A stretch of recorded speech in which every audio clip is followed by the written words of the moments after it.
Hello, this is Minister Jerry Darby, and I am a Writer Now writing coach. It's time for another author's highlight in my Born to Write series. Meet Yolanda Brown, my featured author. Yolanda is the author of Chronic Illness in the Family, a practical guide and solutions. Stay tuned for a sample chapter reading from her book.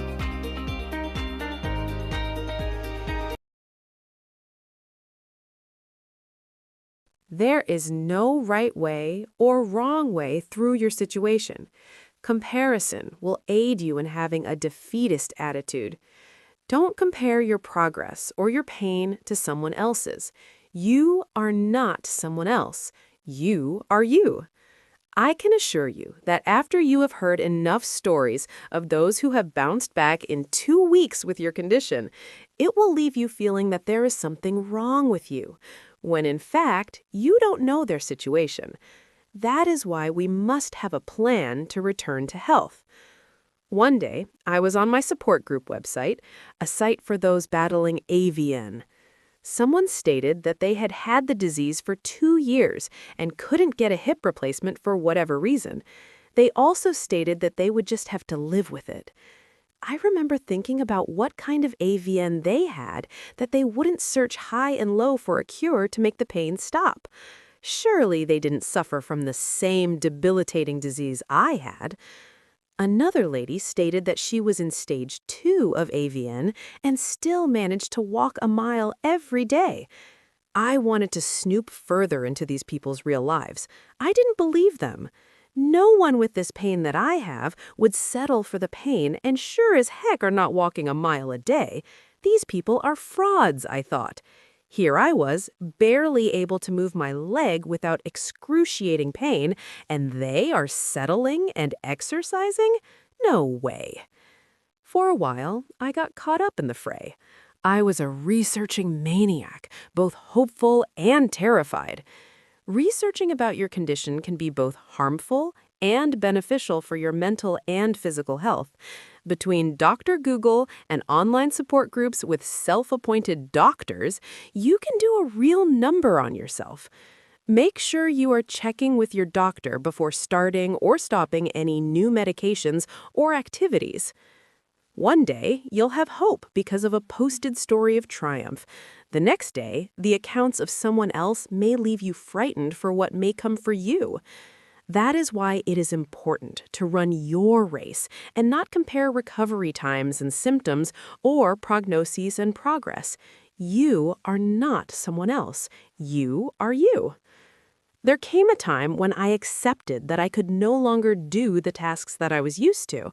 I had to ask for help for the simplest activities, and that was a hard thing for me to do.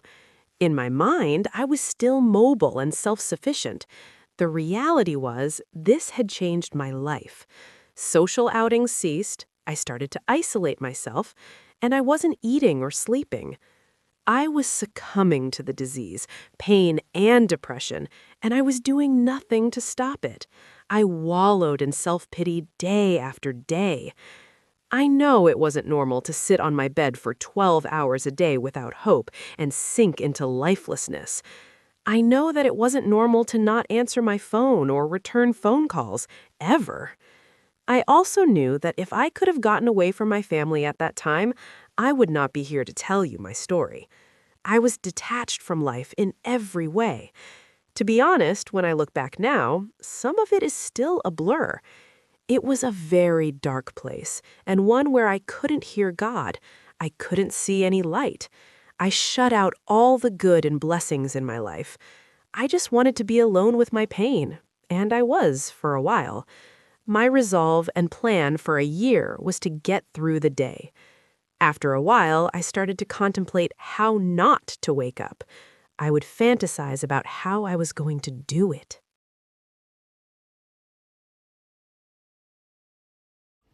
Are you wondering how she got from that point of despair to writing a book about practical guides and solutions?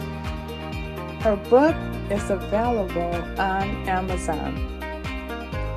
Order your copy today. Are you in need of a speaker on the topic of chronic pain for your event, church, or conference? Contact Yolanda Brown today. Are you an author? Need tools to facilitate promoting your book?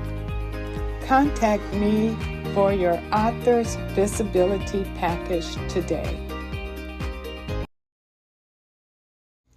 Thanks for listening. If you're a Christian author and you would like to be featured in my next Born to Write series, contact me.